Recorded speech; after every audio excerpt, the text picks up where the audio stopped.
അപ്പോൾ ഇന്നതേ നമ്മൾ കുറച്ച് മീനൊക്കെ മേടിക്കാനായിട്ട് പോവുകയാണ് കേട്ടോ.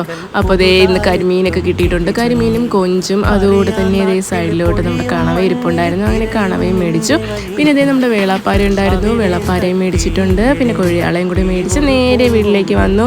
ഇതെല്ലാം ക്ലീൻ ചെയ്തെടുത്ത് അത് കഴിഞ്ഞിട്ട് ഇതേ കുറച്ച് പാര എടുത്തത് നിർവ്വാണ വെച്ചിട്ടുണ്ട് കേട്ടോ. അത് കഴിഞ്ഞിട്ട് കൊഞ്ചിന് പുരട്ടുകയും ചെയ്തു. നമ്മുടെ കരിമീൻ പൊള്ളിക്കുകയും ചെയ്തിട്ടുണ്ട്. പിന്നെ ഞണ്ട് കറിയും വെച്ചിട്ടുണ്ട്.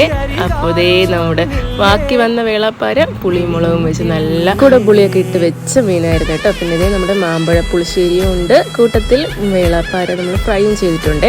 അപ്പോൾ ഇത് ചോറിന് ഇതേ ഞണ്ട് കറിയും പിന്നെ നമ്മുടെ കുടംപുളിയൊക്കെ ഇട്ട് വെച്ചതേ നമ്മുടെ വേളാപ്പാരയുടെ മീൻ കറിയാണ് കേട്ടോ.